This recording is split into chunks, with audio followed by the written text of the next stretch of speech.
Hello, I'm Angela Princewell, and here's the question I will be answering today on this segment of Ask AP. And the question goes, I want to separate from my husband, but I do not want to sell our home as my daughters continue to live there. I don't want to disrupt their lives. I cannot afford to buy him out. Is there any solution for me? Boy, oh boy, this is a very familiar problem. We've definitely been on both sides of this issue multiple times. And, it's one of those scenarios where you, there's really, it's not really a fault thing, right? From what I hear in this question is the husband is open to selling his interests to the wife. He has no issue with the wife and daughter continuing to live in the home.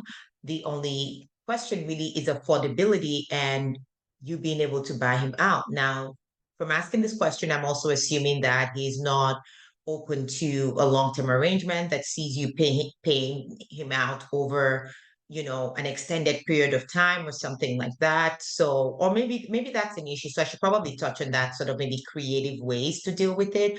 But I try to keep it short and brief on Ask AP segments. So if I do have time, I'll deal with that. So back to the question on what to do, right? If Is there any solution for you? Well, here's what's not an option. Do not imagine that this you could drag this out forever because you have your children living with you. Now, I don't know how old your daughters are, and it might matter to some extent now. And I would say, so for example, if they're in elementary school, for example, right? And you're saying, well, I don't want to disrupt the school year. This is, let's say this were happening in April, school ends in June. I don't want to disrupt our lives. Then, that's sort of an understandable concern, and obviously that's something that you could get another order for if your husband's not agreeing to that. But if you're saying, well, they're in elementary school, I don't want to disrupt their lives, I would like for them to live in this home until they graduate high school. That's not an order that you're likely to get from the courts, right?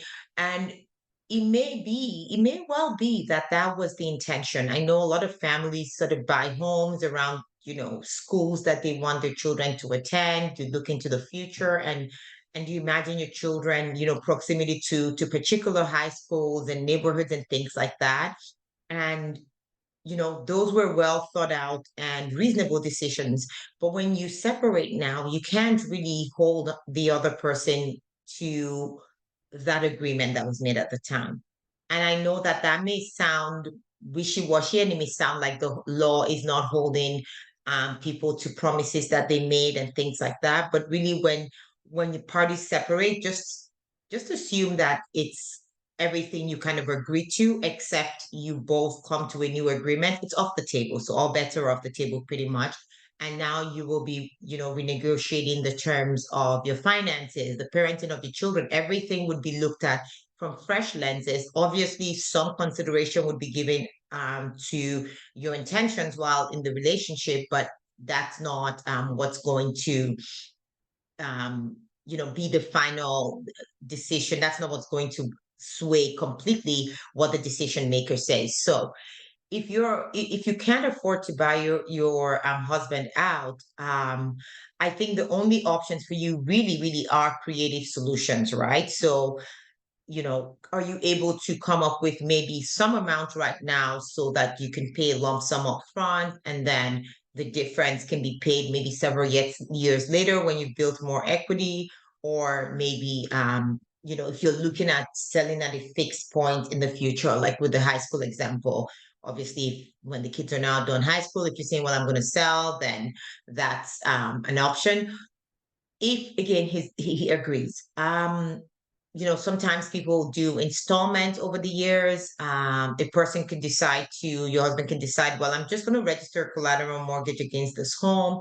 You'll just owe me my share plus interest or whatever, and I don't get it until um you know you sell the home, for example. Now, obviously, in this interest rate climate, I don't know how much that interest would be and how quickly it would accrue, but obviously, that's something that you will be discussing with your financial advisors. But beyond a negotiated settlement with sort of creative brainstorming with your legal team to come up with something that works for your family, there's really nothing much you can do because your husband can bring a petition, can bring a motion to have your home sold.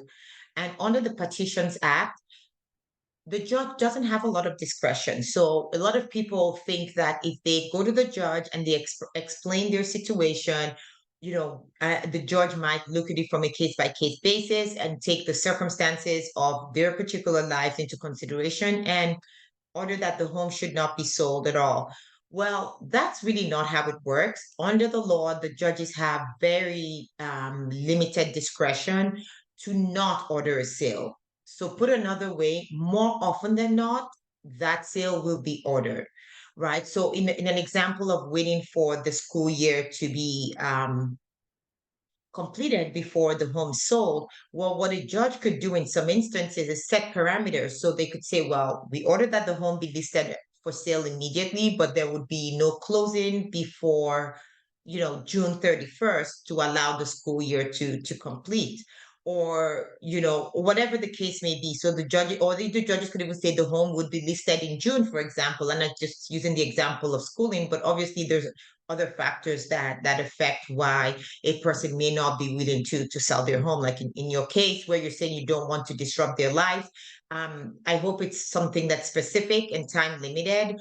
And if you went to a judge, you might be able to get that order. But if it's something that's so far into the future and not a short time frame, and or there's just no specific time frame to it, then unfortunately you would be out of luck because the courts really don't have the discretion to not order the sale. They will order that. They would order a sale.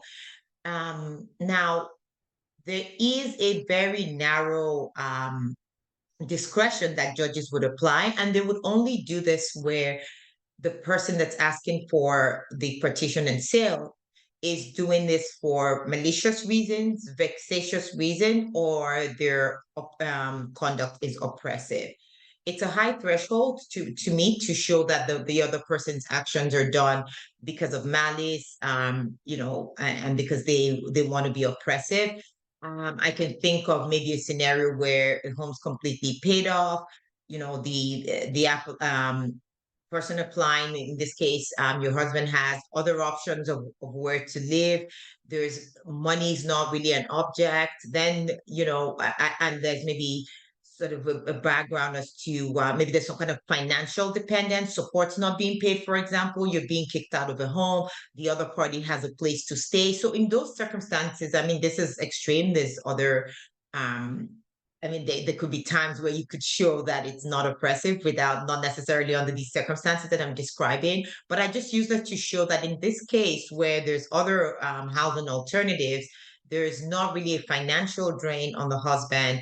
The wife maybe is just relying completely financially on the husband, and the husband still insisting on selling this home before trial. And I have to qualify that before trial. Then obviously, you can see how that conduct can be considered oppressive and malicious. And in that case, the judge would not order the sale before trial.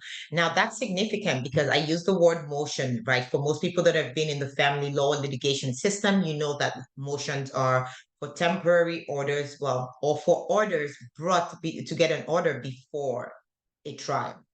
So getting your home sold is not by any means temporary. It is final, but you're getting this final order before a trial that kind of wraps up the entire case. So ideally, everything would wait until trial, and then you would have this order dealing with the matrimonial home or the family residence, whatever the case may be.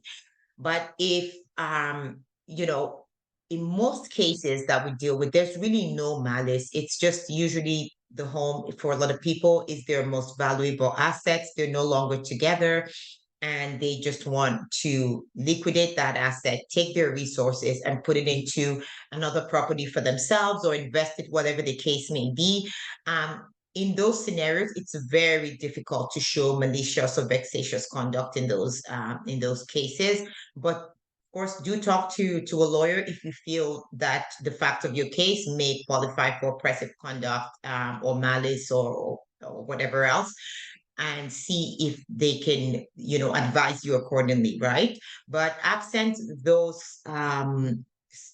malice and oppressive conduct, I would really say look into creative solutions. This is one thing you would like to negotiate out of, because if you're in litigation and emotion is brought for the partition and sale of the home, there's very limited discretion on the part of the judge, and they most likely will end up ordering that the home gets sold. So I know your question is there any solutions for you? Well, I think in a nutshell, the solution for you would be to try to negotiate an arrangement with the other side that could possibly help make things a little less disruptive. I know that that is not always possible, given different personalities when dealing with the separation, but unfortunately, that is really the best option for you, you know, going forward. There really isn't, ultimately, if you don't negotiate a settlement, there's nothing else that can be done. The home would have to be sold if you're not able to buy out his interest. So I know that's a very long answer. I hope it answers your question. This is a very, very important issue. And if you need, maybe if you want to provide further context for me to provide even more detail, please feel free to do so. But until next time, it's bye for now.